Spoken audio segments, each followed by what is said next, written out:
would you please identify yourself? Yeah, my name is Bill Wentworth. I live at 5822 Reese Drive in Cicero, New York.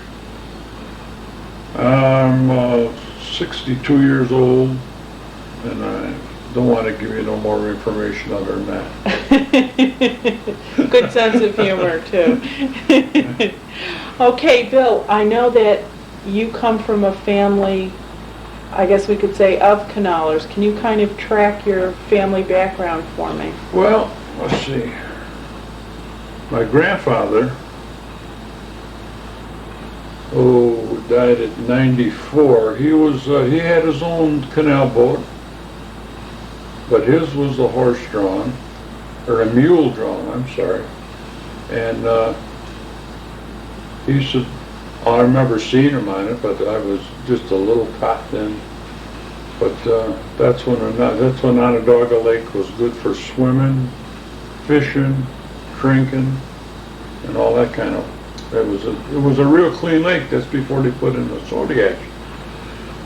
But he's got pictures now that are down in Erie Canal Village, and I remember looking them pictures up purposely. But he had his own boat, and my Uncle Ken, I think, was born on a canal boat, because my grandmother went with my grandfather, and my father used to drive mules on the old canal. Okay, your father's name was? Wallace Wentworth, or Walter Wallace, one or the other. And your grandfather's name? James. Okay. And where does Joe come into? Well, Joe was... was he another uncle, or? Yeah, Joe was my uncle, but he is passed on. Right. But he was never too much into the canal. I mean, he knew a lot about it, being, I guess he made a couple trips with my grandfather, but he wasn't, I don't believe, now maybe I'm wrong, but I don't remember him that well, as being, when we were in Liverpool, I remember the canal more because it went right down behind where we lived. We lived only a block from the canal. And I don't remember him being there. I remember my Uncle Tom and my Uncle Ken and my father, but I don't remember that much about Joe being, that eager with the canal, because he moved to North Syracuse when he was young. He married one of the local girls out of North Syracuse. Then he moved to North Syracuse. But he kept up on the canal. Because his father was a canaler, and his brother, which was my father, was a canaler. I remember them going together. Did they refer to themselves as canalers? Canalers, yeah. They were canalers. They call themselves canalers. And the Liverpoolians, or where we used to live, they always knew that my grandfather was a canaler. Matter of fact, I remember we used to have a front porch on First Street. I'd go sit with my grandfather, and everybody walked down the street would stop by, and they called him Chub, my grandfather. And they say, "Hey, Chub, you're gonna, how's the canal?" And the canal was practically dried up or closed up by then, but they always remembered him as a canaler. Way back. And his last name was Wentworth also? Wentworth okay. Also, yeah.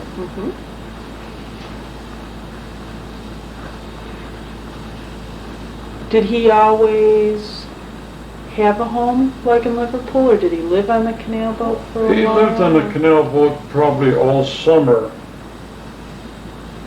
until they closed the canal, which was usually in October or November. As soon as they got the first frost, everything on the canal closed except coal and wood because the grain was all done. And that's primarily what they hauled was, they took salt to the west, they picked it up in Syracuse, and they picked up, going out west, they went through it up to Medina, that, you know, that's right near Buffalo. And then they loaded on either lumber. I think there was a molasses factory up there somewhere too, that they picked up barrels of molasses and brought them back to Syracuse, and then they went through Syracuse and they went to I think Utica, as far as I think he went. Then they turned around and they picked up stuff in Utica. But the canal was, I believe, open only from approximately the middle of April when the ice went out. Because see, the canal was a very slow-moving water. Right. And when it froze, it stayed frozen until we got some warm, hot sun on it. Or unless the woods started melting and then the water come down out of the canal at Rome and it raised the canal up enough so it busted the ice. But it was usually probably about April till October, maybe November. But I know it wasn't ever December. So that's why I'm saying my grandfather lived on First Street there from approximately, well, when the canal closed until the spring again.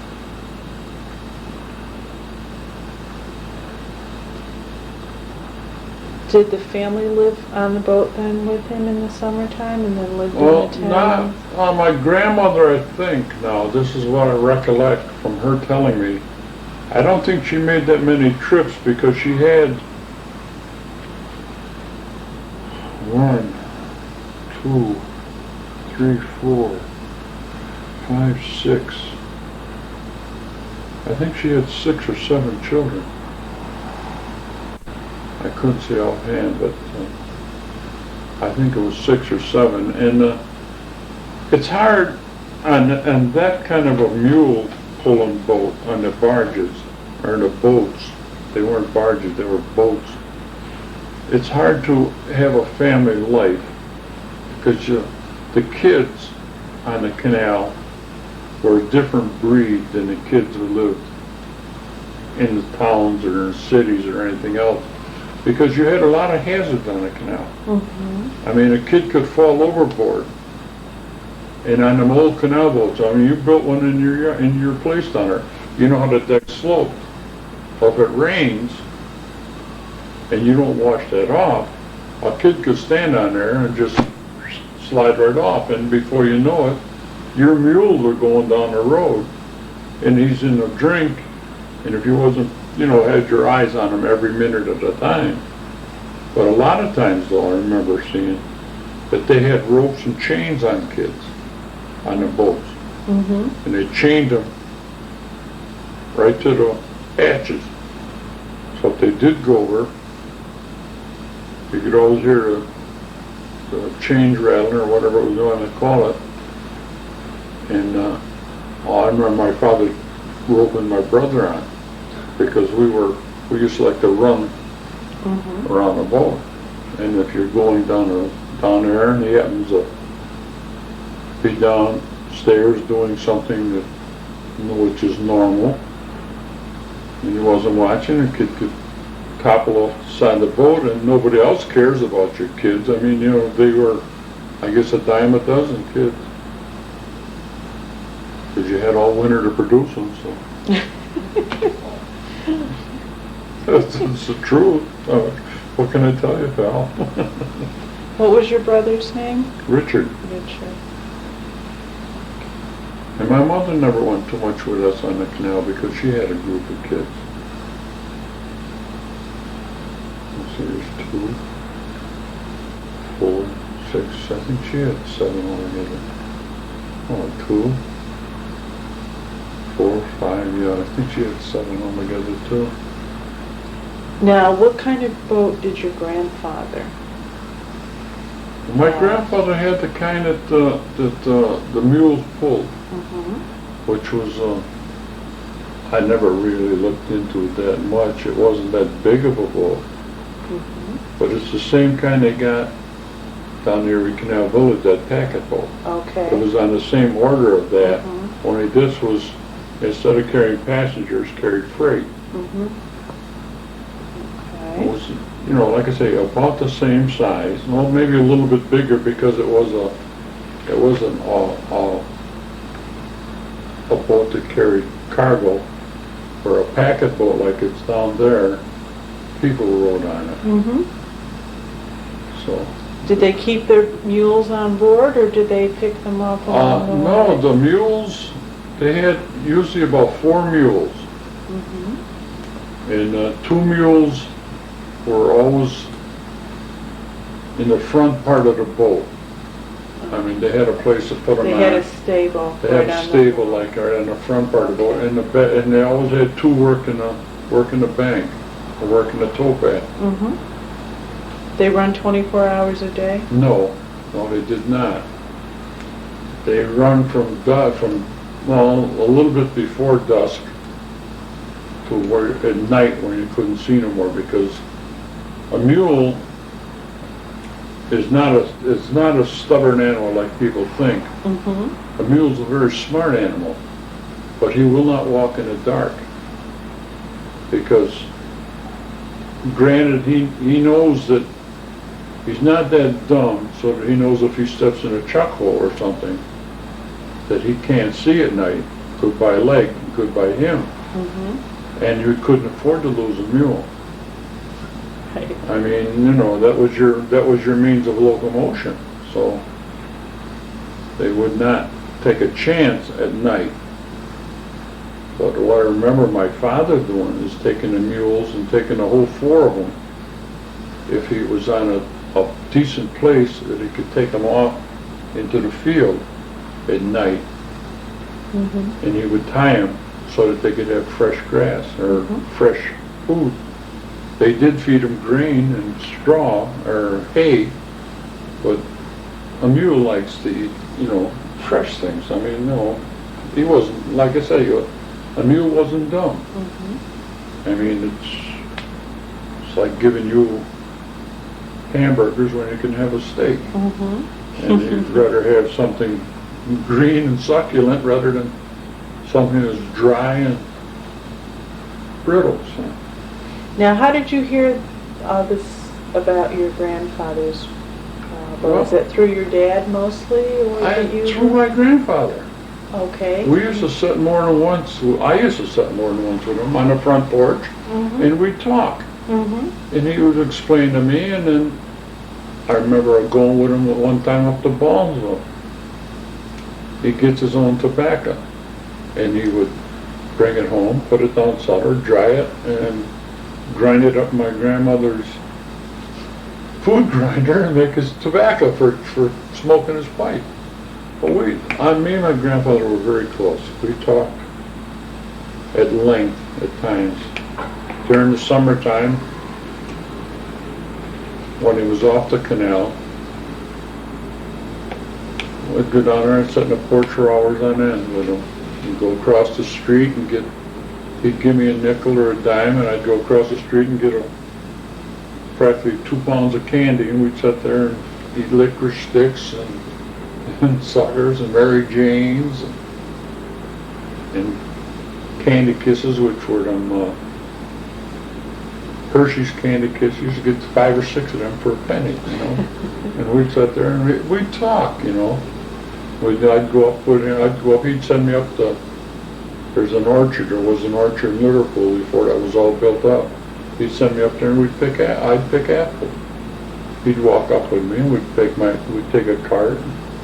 We'd pick a couple bushel of apples and bring them home and wrap them in newspaper, put them in a barrel, and we'd have apples in the middle of December, middle of January. How long did he work on the canal? Oh, ever since he was a little guy, ever since the canal opened, I think. And when did he stop working? Oh, I think I was about Well, let's see. Let's see if we can get a little dates in here. Approximate dates. I was about, I don't know, I'd say about, give me about 9 years old. Remember, I must have been 10 years old. Make it even 10 years old. So 10 years old, he was 92 when he died. So I bet he was on the canal in the 1900. So he's been there 10 years. Yeah, about 1900, 1904, 1905, approximately. When they first come out, I know he went on it. I'm trying to think of... So he went on the original Erie. The original Erie Canal and then that went through Syracuse. And then he also worked on the barge canal? No, he never worked on the barge. Never worked on the barge canal, no. Okay, so he must have, the barge canal opened in 1917. Okay, then he was on it before that. Then he must have started about 1902. And he worked on it about 10, 12 years, 15 years maybe.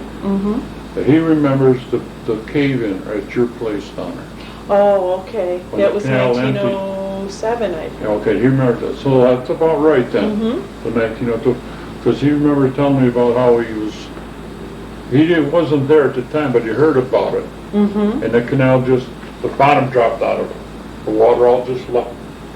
But he says he remembers, I think he said he was up the other side of Ballinsville or somewhere. And the water started really moving. And naturally they threw their lines up on shore to tie it up. And he heard about it afterwards, that the canal had collapsed there at Clinton, somewhere in there.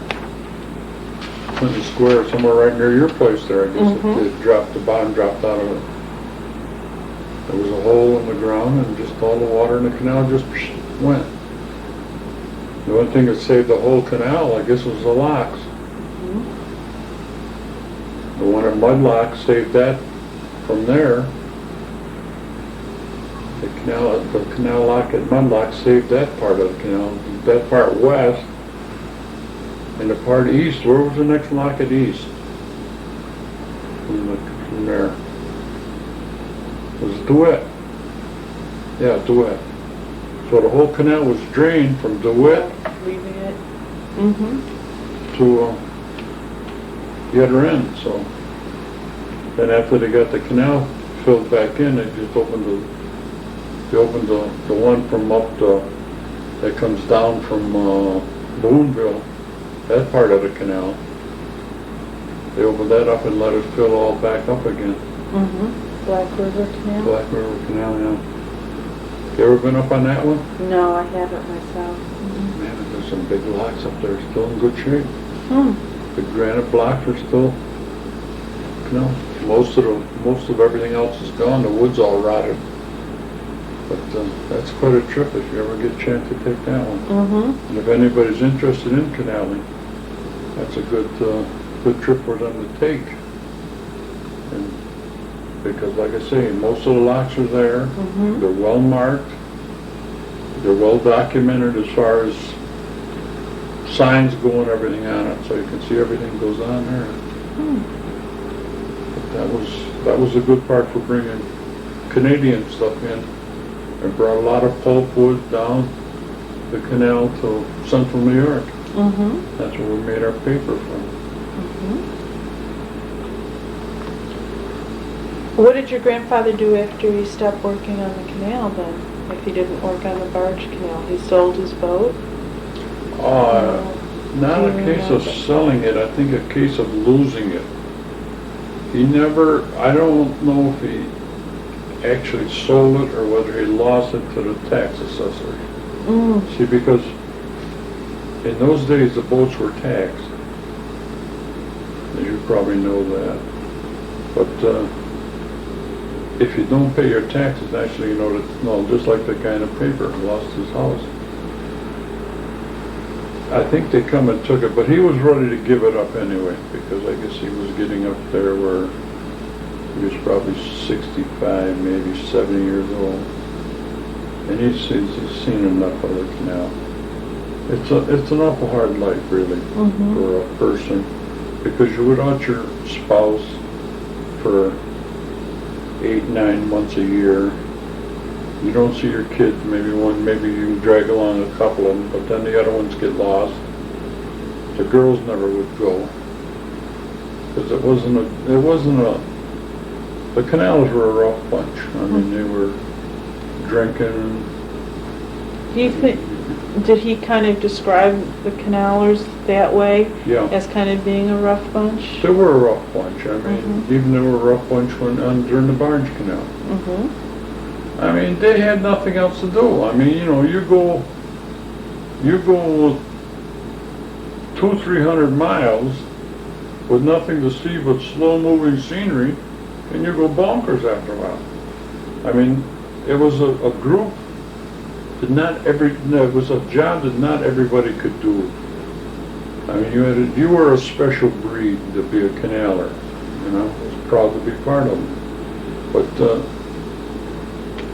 we were looked on. A lot of people looked down their nose at us.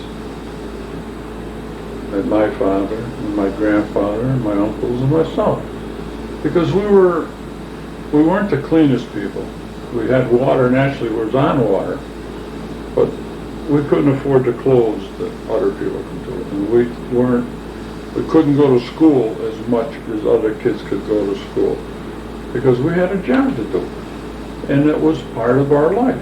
I mean, it's part of my grandfather's life, part of my father's life, but it's something that the canal kids, or children, or whatever you want to call us, that was a period in our lives where we were happy. We felt much more privileged than the landlocked kids, but we didn't have the things that the other kids had. But I enjoyed every minute I was on the canal. And I know my father did, my grandfather did, and my uncles did. As a matter of fact, my uncle he's pretty well into that canal up there in Amboy. Sim store? Yeah. That's Uncle I see Ken. his name in their newsletter sometimes. Yeah, Ken. And see, he had something to do with well, see, I'll tell you this too. Uncle Joe is buried in that cemetery up there in Amboy. Is it Amboy? The other side of Amboy. And he's on a hill, and I believe that he can look right. I mean, you know, we know he can't, but we like to think that he can see the canal from right where he is. From there, to look back down over the hill, and where you can see the old viaduct down there and everything else. They carried water for the canal. But I say he enjoyed it. My uncles enjoyed it. I enjoyed it immensely, and that's why I consented to this thing, seeing if we can bring back a little memories and a little nostalgia to the area. Well, I think it's important. We've I gotta think keep people are history going, fascinated. But there's a lot of people, though. I mean, it was.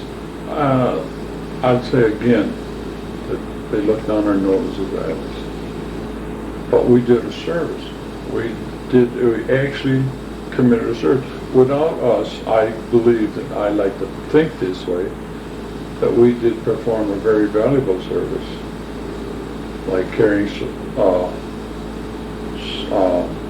soda ash down in New Jersey to Procter & Gamble for them to make their soap to keep the rich people clean. And hey, I can't tell you, I mean, we carried a couple 100 ton down there each boat carried a couple 100 ton. Now, just for me to keep things straight, when you're talking about carrying the soda ash, that's with your dad. That wasn't on the Erie Canal, that was That on would be in the barge Canal. canal. Okay. Why don't we talk a little bit about that and kind of set the stage for that. So your dad, did he own? Yes, he His owned own? the boat for a while. I give you his license that he had Mm-hmm. to pilot the boat. Wait, I renege on that. He did not own his boat. He rented that boat from, no, I can't think of who he rented it from. He was not the owner of the boat. He was a captain of the boat. Who owned it? No, I don't remember. What was the name of the boat? Do you remember that? No, I don't. Okay. No, I can't remember that. No problem.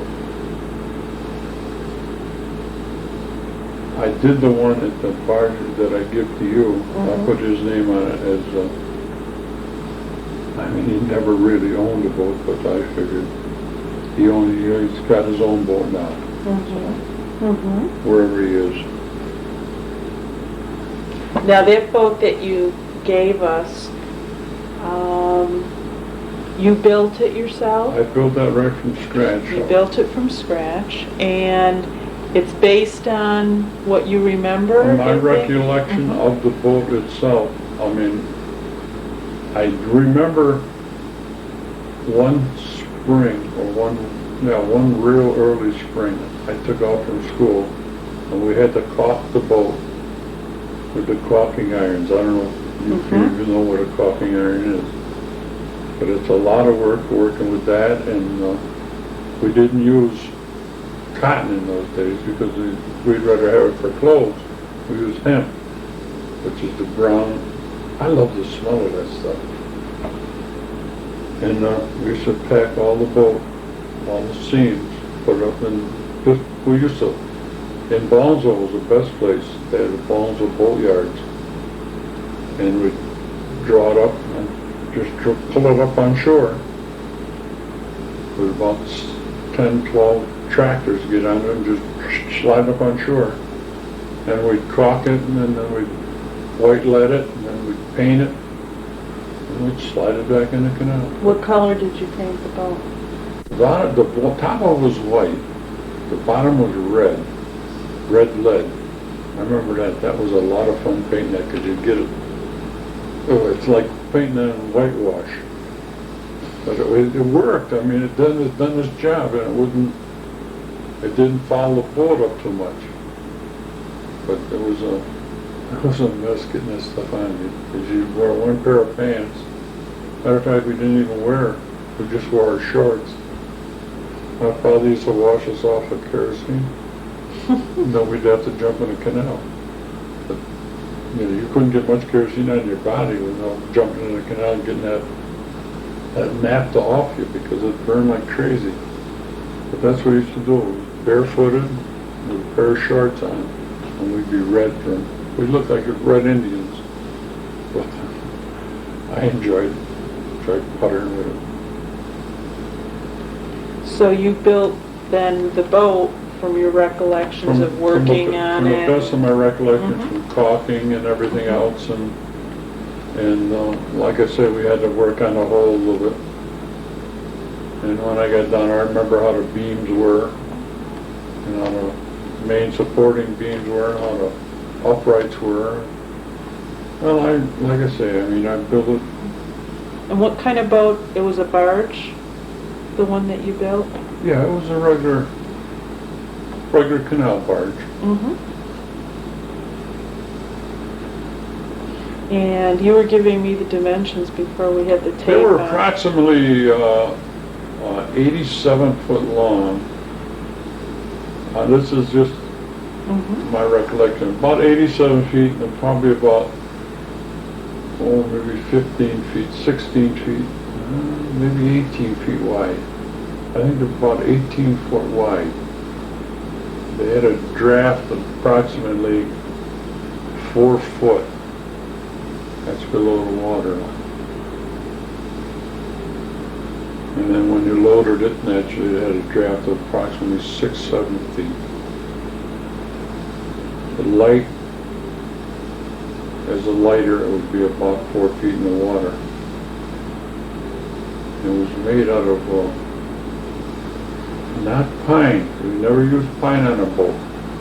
This pine would deteriorate too much from the worms in the water. Used either beech or maple. Let's see, never used much oak because oak was too expensive. Beech or pine, no pine. Hemlock, yeah, that was another one they used a lot of for decking, especially the hemlock, because it was a good close-grained wood. And it would take a good deck paint. You could make it practically waterproof with just a couple coats of paint.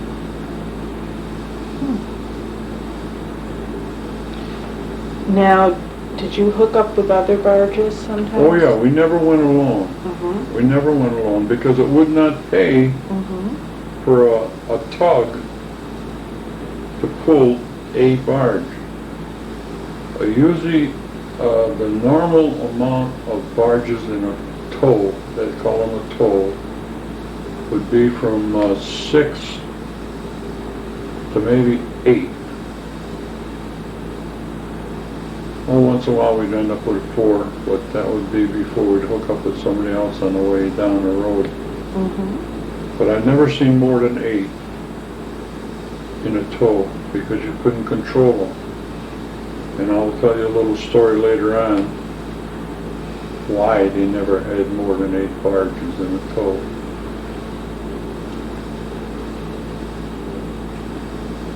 But the normal ones, they never had an odd number of boats. I don't know why. I mean, I've never seen a 5-tow, and I've never seen a 7-tow, and I've never seen a 3-tow. It's always, I know why, for locking through. That's why it was never an odd number. Because it cost, every time you locked through a lock, you had to pay so much per boat. If you could fill the lock up, good. Now the tug could lock through for nothing. But you could get 4 boats in a lock. So it was either that way. See, if you had an 8-tow, you could lock through easily twice. But if you had a 6-tow, then you'd have 2 empty spots in a lock. Unless you could get a stick of pleasure boat or something in there. It would cost the tug owner, or the owner of the boat, because he had to pay so much money for each boat he put through that. And they marked it right on there, the lock tender would check it right off. Who's going through, what you're carrying, and everything else. And then he would send the bill for locking through to the owner of the boat. That's why I believe now that the more I think about it, that's why I think most of the tows I've seen were 6 boats. So you could lock through 4 boats, 4 barges, and the tug could get through free. So that's why I figured it was six tows. Did the barge, your father's barge, have any motor on it at that time? No barges in those days had motors on them. They come along afterwards, which were self-propelled. They call it self-propelled barges, and they did not last that long on the canal because they were too costly to run. By the time you take a self-propelled barge, well, they got one right now running from Rome to Oswego. What's the name of that thing? Petty something. Pettibone? But it's strictly for cement. They go up to Oswego, pick cement up, and take it to Rome. They make it, well, I guess, about like two trips a week or 3 trips a week. And that's all they do is go from there to Oswego and back down to Rome and dump it down there, and they got a big storage place down there. They picked it up. Can't think of the name. Pettibone, not Pettibone. Well, something. But that's a self-propelled barge.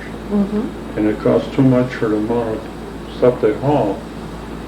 And that was right after we got off the canal, the railroad started taking over the business, so that the barges weren't feasible or profitable to run. They were slower than a train.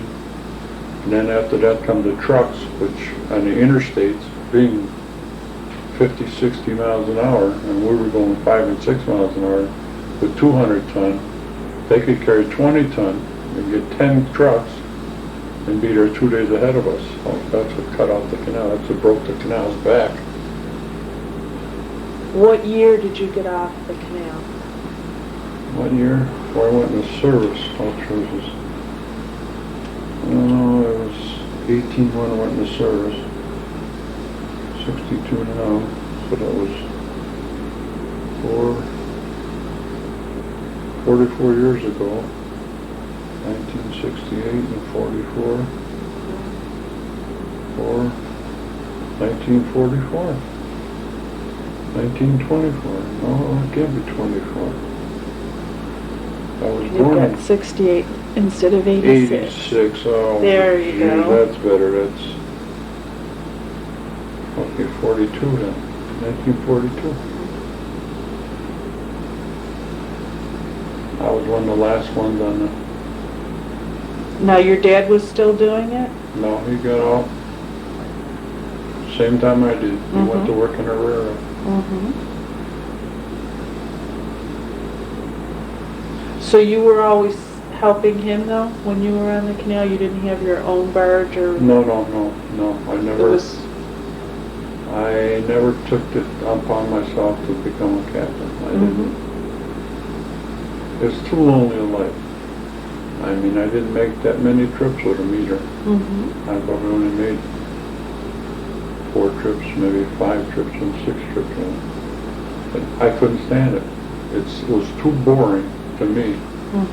Because actually I was young, and I'd rather fish and swim than take the responsibility of, in those days probably the boat was worth probably $8,000-9,000.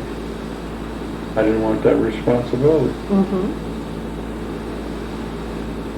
Why don't you tell me that, because we're talking about boring and lonely, that time when you got homesick and your uncle came. Yeah, I was coming down from, it was either Rochester or one of the little towns up that way. We went up there and picked up a load of, I think it was corn or grain or some sort. Maybe it was hops. I don't know if it were the breweries or something. But coming back to Ballsville, I mean, I got homesick. I got to admit that. And so my father, he wasn't the longest tempered guy in the world.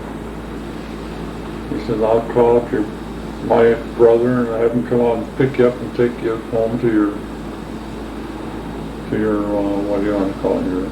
I didn't want to say what you want to call it. Your mother. And don't let me see you back there again, So that's where he was. So I got in Ballsville, my uncle come out. Which uncle is this now? Uncle Ken. Okay. He picked me up in his, I don't know, it was a Model A or Model T. Maybe it was even better than that. And whisked me home, and I was home for about 2 hours. And we only lived about, less than a block from him. I said to him, take me back down Cold Springs, and when Pa comes by, I want to go with him. So Ken says, I didn't have nothing to do, I guess. They took me to Cold Spring Bridge, and we're sitting at the Cold Spring. That's before they had all the roads through there. Cold Spring Bridge was only 2-lane wide and went to Ballsville. We stood there listening to the music come on the Dutchman's. Remember where that was over. Then I heard the guy in the tug knew me because I loved that little tug, the Robin Hood.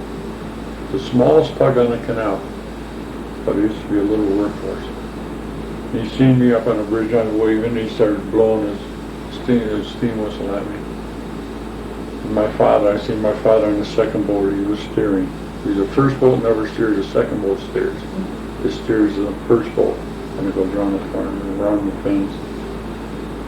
Well, I had a chunk of rope, and put it under my arms, and I got standing on the railing, and my father says, "Let him go, the fool."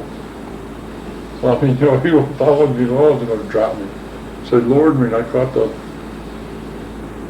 third boat, second or third boat back. Oh, I was back further than that. By the time I got down, I was scared. I mean, I'm hanging over in those days, I mean, that was a long ways up. I mean, 30, 40 feet up in the air. And he kept lowering me down. I finally hit the hatch, and there I stood. My father says, "What's the matter, little fellow? Miss your old man already?" He didn't know what to say. I mean, what could he say? I was on the boat now. I took grief for probably about 6-8 hours, and then he finally let up on me. And I almost boy, I had to go home and see my I had to go home and see mother. Okay. I took it, what can you do? You can't get away from him then. I mean, I was a captive audience. He'd give it to me good, though, I remember that. Now, I've heard the term poodle dasher used. Did they use that for when you had more than one boat kind of lashed together like that for the barges or anything, or no? No, I never heard it used that much, very little. Were there any particular terms that you remember that were used? Not that's publishable. I don't remember back then. Yeah, I don't remember that kind, that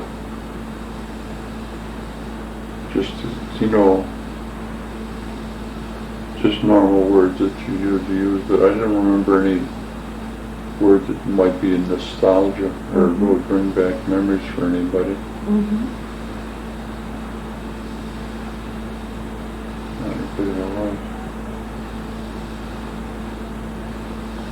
Were there a lot of tugboats? Did you kind of always contract with the same one, or? Cotter's Marine, in my estimation, had the towing. They were based in New York City, Cotter's Marine, and I think they had. I had pictures of them all. I think they had 10 or 12 tugs that plied the barge canal. And then they went into the bigger tugs that pushed the oil barges. And they come after we did the oil barges, because I don't remember ever seeing an oil barge on the canal. But Connor's Marine was the ones, and they had, there was more than that. There was 2 or 3 different towing services. But they had to bid the towing services out. In other words, Connor's Marine and I can't think there was a couple other ones that had it. I've never seen the boats now. The Chippewa was one of them, in that other division. Connor's Marine, what's the big one now that's in New York City? Not Connor's. Connor's is gone now because I wanted to get in contact and I couldn't. They started pushing all the oil around. I can't think of the name of it. Connor's is the ones that pulled all the boats. I can't think of the name of it. What were your typical cargo? The typical cargo was, for your boat? well, our boat, I remember this one, we had soda ash one time that we took to Bayonne, New Jersey, down to Procter & Gamble. And boy, that was the loneliest ride across New York Harbor. One barge, one tug, and going across that whole harbor. And if as a kid, you knew that the ocean was there. I mean, it was a mammoth thing. Where you was up here in the canal, you'd see land on both sides. Well, there was nothing but water. And it seemed like it took all the way from New York. We went from New York to Bayonne, which was across the bay. It seemed like it took 20 hours. It probably only took a couple hours, but you had that feeling that if you sunk, you'd be about 6 miles down through the water. And that was I think that was about the loneliest I've ever been as far as being, cut off from things. All you had was a tug with the 6 crewmen and your father and you. That's right, you wouldn't need a lot of crew on the barge. No, right? you just need a lot of the barges were run by just one person. Mm-hmm. Because they did not have their families. Now, a lot of them had families with them. Mm-hmm. They had kids. And we got to be a close-knit group of kids. Mm-hmm. And like I say, we carried soda ash one time, and then we carried corn another time, and we carried a load of lumber one time, which was all, and then we carried a load of pulpwood one time. So that's 4 loads that I remember. Mm-hmm.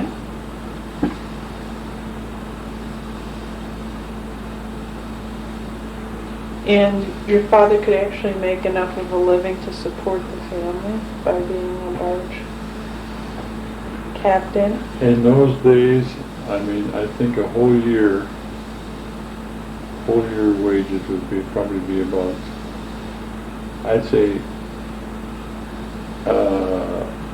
a lot would be $2,000 for a year, which would be from April until the end of the year. Mm-hmm. You wouldn't make much. I think he paid me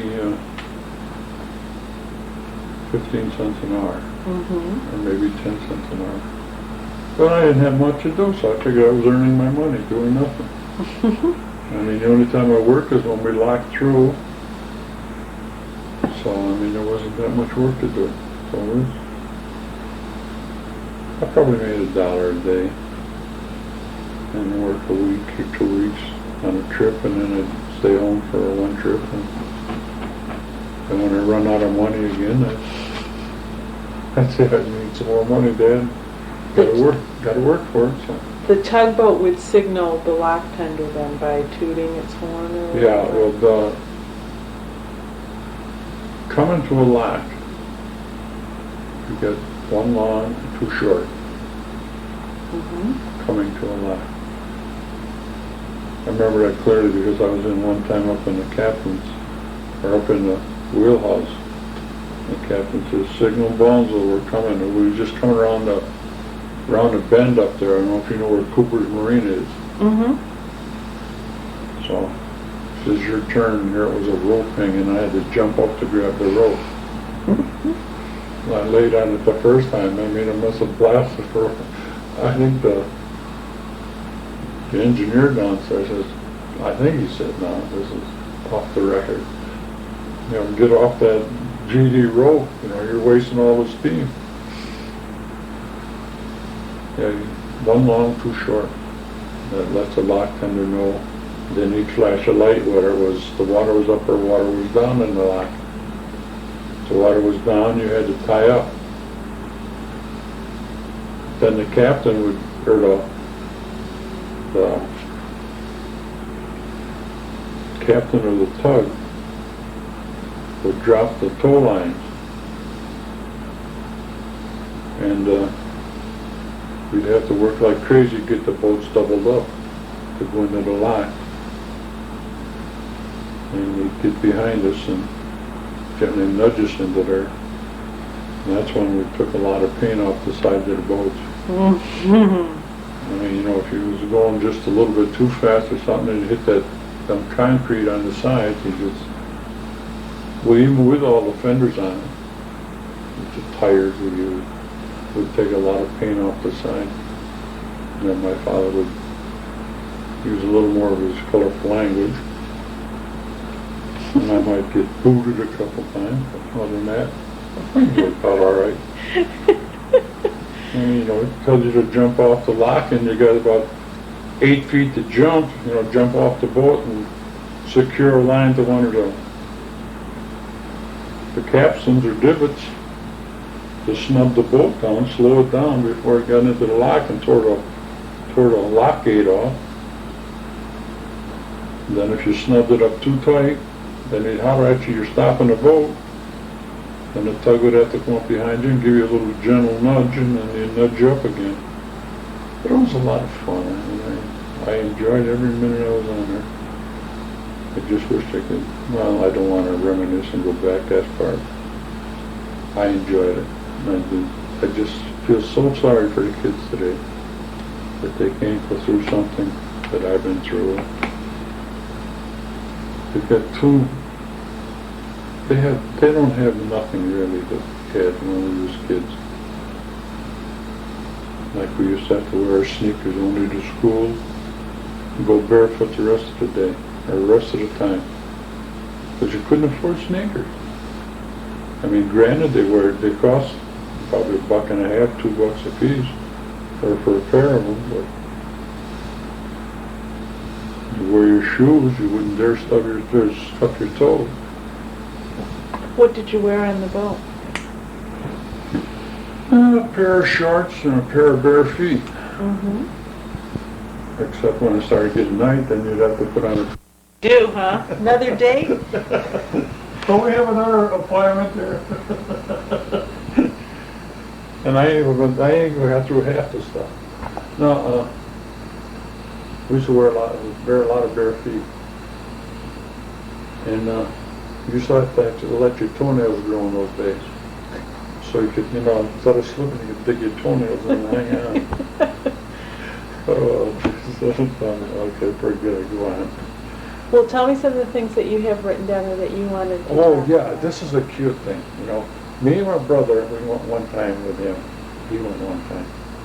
And when we go through a lock or anything, like the only one we couldn't do it is in Cotter, because there was no store there. But every time we come to a lock, like Thornsville is a perfect example. Coming east, the store was on the right-hand side. So naturally, coming through, you got to be raised up, you know, or lowered, coming east. The store was right there by the lot. My father would go in, and he'd get a couple 3 pounds of cookies. And in those days, I don't know if you don't remember them kind of cookies. They were beautiful cookies. And he used to put them in a jar, like a glass jar. You know? And he'd say to us, you know, we didn't have much money, so he'd say to me, remember, those are for dessert for dinner. You know? He'd tell my brother, see them, Dick? Them are for dessert for dinner. So I said, okay. So me and my brother, my father was up steering, and the cabin was in the back of the boat, and he's up in the bow with the wheel, because it was his turn. So me and my brother says, hey, we just got together and said, hey, that looks like a cookies look beautiful, you know. So we look at them, and we say, well, let's snitch a couple. Yeah, but Dad's not going to find us, you know what he'd do with us if he caught us. So me, big brother, you know, says, well, I can fix this. So we took out some paper, and we take a dozen cookies out, or half a dozen cookies out, and we put paper in it, and then put the cookies on top. So that you got paper on top. We made sure we never took the cookies out from around the edges, because they could see it, you know. And we put cookies on the top, but we had probably that much paper in them, you know. But we had cookies, we had them stuffed in our pockets, and my father would look at us, you know. Guys been eating the cookies? No, Dad, look at the flow. Okay. So, that's what we did for, I think we ate about at least half a cookie. And it was at least half paper. And when we made sure we stood the cookies up around the side so that you couldn't see the paper, and we put cookies on the top so you couldn't see that. he caught us. But that was one of the fun things we did. I mean, we caught hell for it. I mean, there's no getting around that. But that was one of the little things that I enjoyed, sneaking away with him. Before my father died, I told him about, he remembers it. He says, I remember. And you remember what you got for it? And I said, yeah, I remember. Still know it, still feel it today. It was a fun time of being on the canal boat, and it was just one of the things that we used to do. Mm-hmm. Now, I got to tell you about the bilge pump. Right. This is a mean thing to do to your own brother. But on a boat, if you know, there's a hole in the front and there's a hole in the back where you put the pump in. The pumps are probably about 12, 14 foot long, and you got to pump them up. But you got to prime them first with a bucket of water from the canal, because they only had leather on the bottom of them. As you've probably seen that model I made, I put a leather piece on it. Then you pump water and you prime them, and you pump them up. But I says to my brother, he wasn't the smartest brother now, that I remember him. I says, I'll pump out the bow, you pump out the stern. So next I put my pump in the bow, and we're underway. And when you're underway, the water always flows to the back. I don't know if he knew enough or whether he was just trying to be a nice brother. But I didn't pump, because there was no water in the front of the bow, or in the boat. And I noticed him in the back pumping like crazy. And my father was, at the time, was on the wheel, and the sump hole was right close to where the wheel was. And my father looked at me and looked at my brother in the back pumping the water coming out like crazy. He says, you already got the bow pumped out? Me, a smart little guy, probably 14, 15. Yeah, I got mine all done, Dad. See, Dick's still working. He says, you get back there now, and you know what you did. I said, yeah, I know what I did, but, And then I got back there, Dick says, I don't know, you got yours pumped out awful fast. I said, yeah, well, I'm bigger than you, and I'm older than you, and I'm stronger than you, so I could pump faster than you. I got mine done. Well, my father made me help him, so it was a time when we had a lot of fun. Did your dad work, before I forget, did he work another job like in the winter months? Did he do odd jobs? Yeah, I did odd jobs in the winter with him. Mm-hmm. We stripped willows, we cut willows. I remember my father steaming willows. I still teach willow basket making. I teach it to the senior citizens I have here in the town of Cicero. A couple places. And I remember that in Liverpool. That was a thing. I got a book. I think there was 38 or 40 willow basket shops in Liverpool. At the time, there's only one left. One willow maker left from Liverpool, and that's Frank Selinsky. And he will be at Sherburne or one of the places next weekend, I think. He was just at Americana Village in Hamilton. He lives in Hamilton. Oh, I didn't realize he lived at Hamilton. Yeah, he still lives in. I wanted to, I started making willows, or started making baskets. I wanted to get into it actively when I lived in Richardson Drive in North Circuit. I went out here on South Bay Road, and there was a nice stand of willows. My wife was with me. And I thought they were on the road, They were on the ditch, So I jump out of my car and I'm going down. Remember with Stoller? Yeah. Jenny Stoller from Liverpool. So next I took my knife and I started cutting willows and stuck them in the trunk of my car. She come out and says, what are you doing? I said, I'm cutting willows. She says, you know them are, You're on private property? I said, no, I'm not.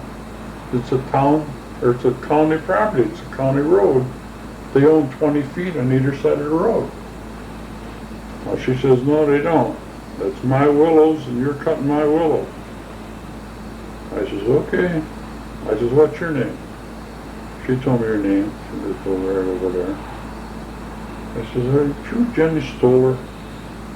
Yeah. I said, I went to school with you, remember, in Liverpool High School? So we started reminiscing about school things. Yeah, I know you now. She lived up in the South Yards, where we used to cut the willows in the winter for Benke and Weicker and Hetner. That's what we used to do in the winter. But you only can cut willows in the fall, when the sap has gone back into the ground, or into the ground from the willows.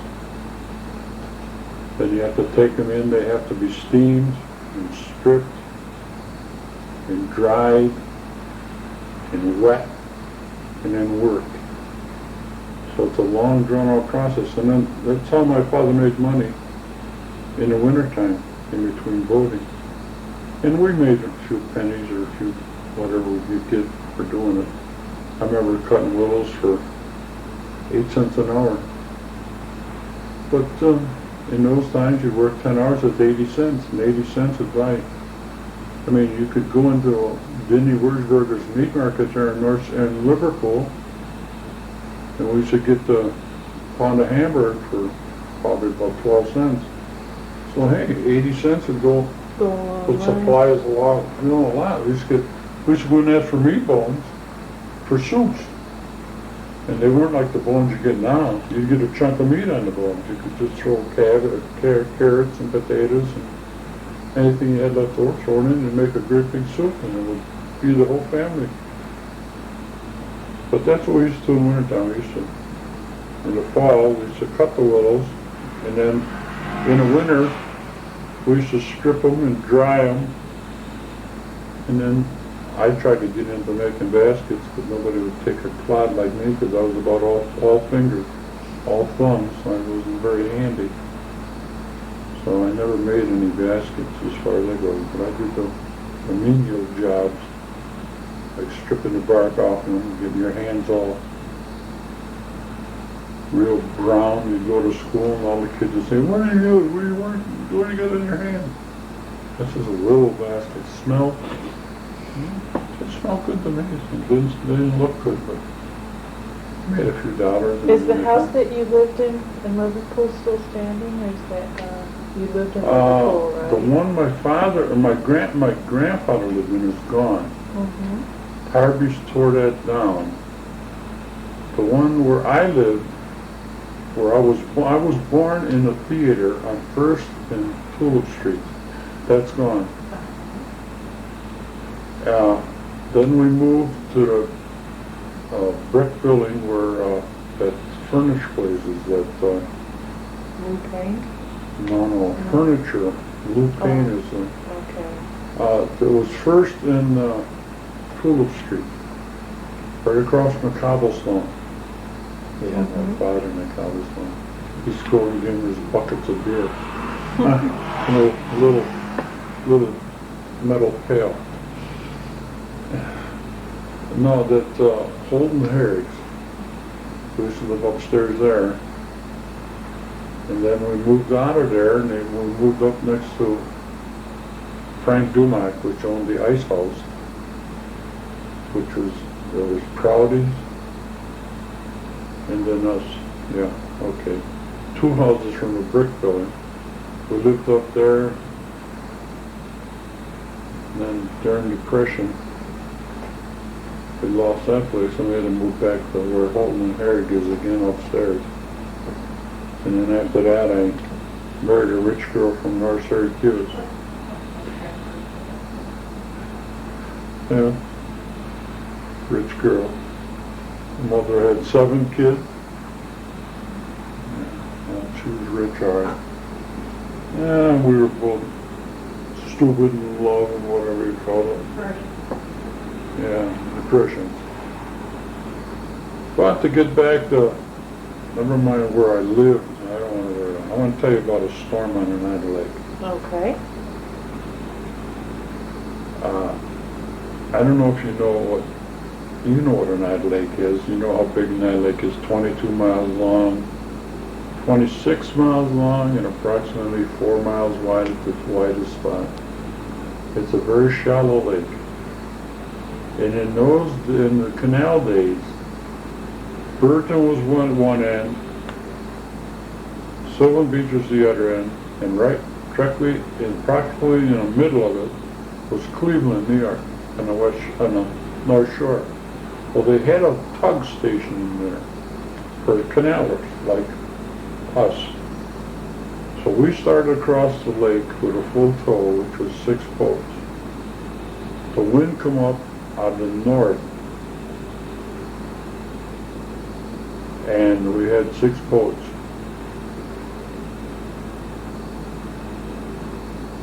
And the water must have come up to at least 5 foot high, 6 foot high. The waves were. The only thing that saved us was that tug out of Cleveland. Because we could see them coming. We could see the smoke coming out of the stack. And we already lost the last 2 boats. They had broken loose. Because in those days you used hawsers, 2-inch hawsers. And that storm had whipped them boats enough to break them 2-inch manila hawsers. And the tug out of Cleveland caught them before they got to Lakeland, or Lakeport. Pulled them back over to Cleveland against the water, against the waves. And one of them, when we got back to Cleveland, drowned itself because it was so full of water. They couldn't pump it dry. They couldn't get it out. As a matter of fact, that boat is still over there in Cleveland. If you look go to Cleveland and look off the breakwater to the left, we put another breakwater in there. Well, there's a boat, part of a boat off that breakwater, and that's as far as you got. But that tug pulled them 2 barges back over there, and that was towards the end of the canaling. They had steel cables. They cabled the boats together, pulled them back, and then come out and helped the Robin Hood and 4 other boats. And when it stormed, we got to Sylvan Beach. We had to send for the fire company to get their pumper tanker to pump off the boats because we had taken on so much water.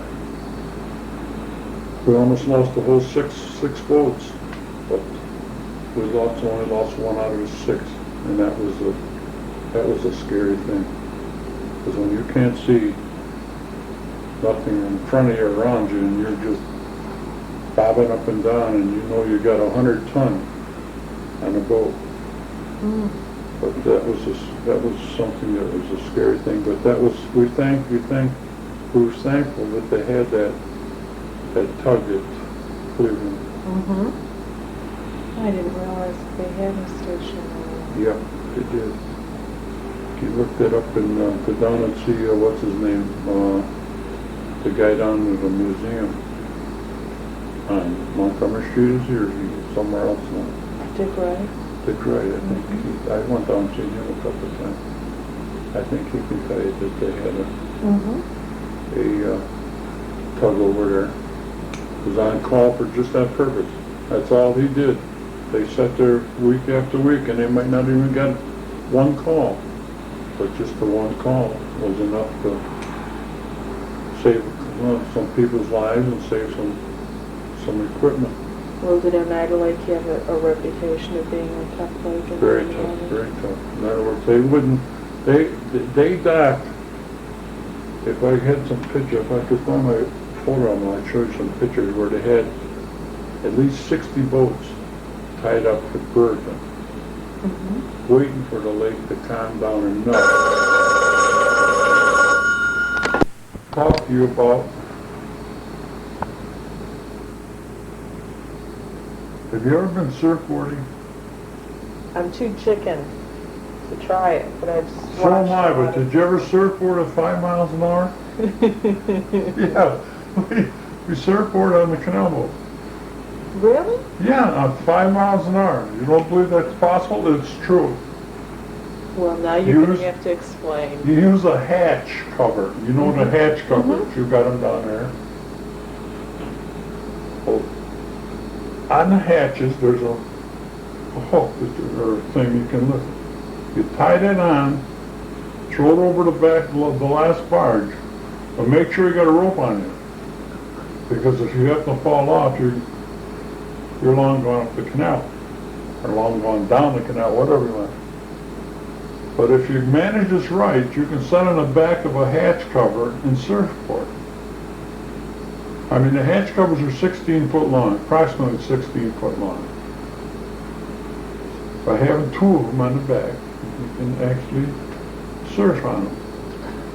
You sit on the hatch cover and you go along at rapid speed of 5 miles an hour, or sometimes even more or less. But you can actually surf. You just sit on it and make sure your rope is, you always got your rope on there. But if you get up towards the front too far, you put the board down,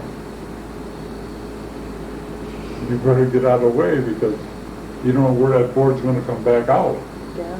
And there's a lot of turn this way or somewhere, come whipping up out of the water and cut you in half. But that was one of the fun things we had in the canal too. But we entertained ourselves in between locks. Like you had between Baldwinsville going west, you had approximately 22, 24 miles to go before you hit another lock. Coming east, I remember, the one from Baldwinsville to Brewerton was probably about 12 miles, maybe 10 miles on the canal. And then from Brewerton, you had to go across the lake, and then your next lock was way down the canal, almost to Rome. And then after that they were only probably about 8-10 miles apart, because then the canal started dropping towards the river. But it's a lot of fun though when you get down. If you ever get a chance, go down to Little Falls. 158 feet down. And if you talk about a scary thing, if you ever have to climb 158 feet up a straight fall like that, I get down, I can't look down there. I can't, we went down there one time. Just to look down, I backed right away because it would be nothing for me to just topple right into that thing, go right straight down and hit the bottom. But then another nice thing too, if you ever want to take a trip, I don't know if when you're taking this trip, how far are you going to go? We're going from Syracuse to Rochester, Spencer. Well, you're going the other way. Right. Oh, that ain't exciting. That ain't that exciting. If you could get to take the one that goes to Albany, it'd be a better trip. Well, You this see? is just a 2-day. Oh, but this one here, you got to go through that lock in Little Falls, and then you have to go through the steps at Waterville, which is, I think, 6 locks. 6 little steps up. I don't know why they step up. They don't step up, they step down. They step down? Yeah, they got to step down. From here, yeah, they have to step down, yeah. But that was always fun. And when I was a young kid, I met this young girl. No, forget it. No, I ain't gonna get into canal stories anymore. That's enough. That's the fun part. No, it ain't. But, Did the barges run? They didn't run 24 hours, did they? yes, they did. They did? The The tugs barges with the tugs did, Yes. because see, when they took over the barge canal, they had, the state took over the barge canal. Right. Before, the state did not own the Erie Canal. The state owned the barge canal. They widened it and everything else. to make it for, more traffic and deeper, or bigger boats. They took it over and they put all lights up. And they put red lights and green lights so that you could run 24 hours a day. It wouldn't make it profitable after they put the barge canal in if we couldn't run 24 hours a day. You had to run 24 hours a day. Because like I say, the trucks were coming in, the trains were coming in, and we was trying to hold our head above water by keeping the rates, I don't know what the rates were in those days, but they're keeping it as low as possible, but we were slower. So that's why we had to run 24 hours a day. But I never remember ever running into any trouble. It was eerie at night. Especially people along the shore would see you coming in. You had to have your boat red on one side and green on the other side, white in the back. But you see a bunch of boats coming, you got over 100 feet of boats, and the tug is all lit up pretty. You could probably catch one once in a while in Burton, if you ever get up that way. See the boat that's pushing oil or something. They're all lit up real pretty. And everybody's out there and they're throwing stones at you and everything, You can hear the stones hitting the top hatches of the boat. That used to be fun for the kids along the canal, throwing stones at you. Just to hear them rattle off the hatches and things. What was the cabin like? Because you would need cooking and sleeping facilities aboard, or were they kind of crude, or?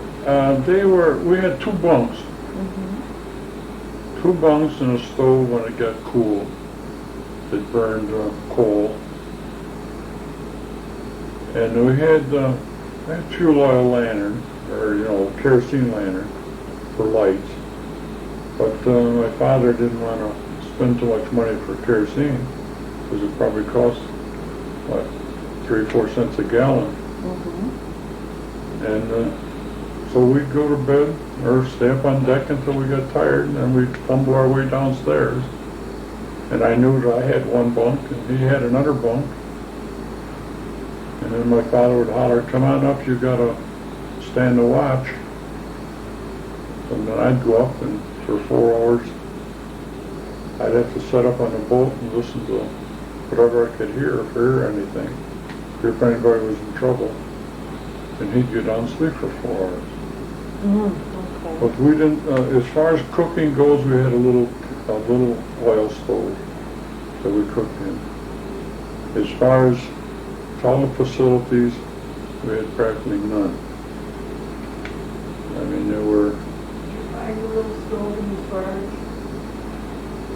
Oh, I didn't, it was on top of the thing. Our curator was taking care of it, so I didn't want to interrupt his work. So we used a bucket. Yeah. Yeah, that's all we had. There was no such thing as a flush toilet on a barge. So, but it was crude, to say the least. I mean, you had to be a special kind of a person to be a canaler. And not everybody could cut it in modern day language. I mean, you're a canaler or you were a landlubber. And I was never cut out to be, I guess, either one, because I never stayed that long on the canal.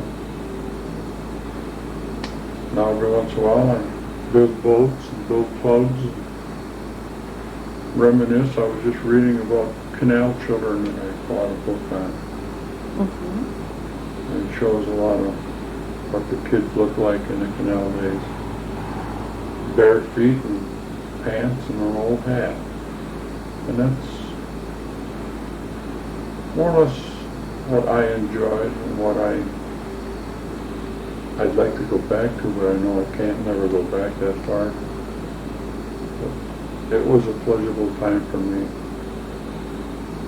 And I know my brother remembers it. And your Uncle Ken must, right? Is Oh, he- Ken, he he remembers. must- He don't remember the barge canal. He remembers the He remembers the mule. Erie Canal, Okay. because he was a young guy then. And I don't know how long he stayed stayed with my grandfather. Mm-hmm. But he was about the only one, he was the last dividend of my grandmother and grandfather, so he was more or less like a spoiled little one, you know, Mm-hmm. the last one from the line. But I really don't know how long he stayed with him. But like I say, I enjoyed every time I was on it. Except when you get homesick once in a while, and you get, as a kid you do that, you know. Mm-hmm. Oh, sure. But, well, I hope I give you a little something. Yes, you did. Thank you very much. Give you a lot of baloney. Oh, no, but the stories are really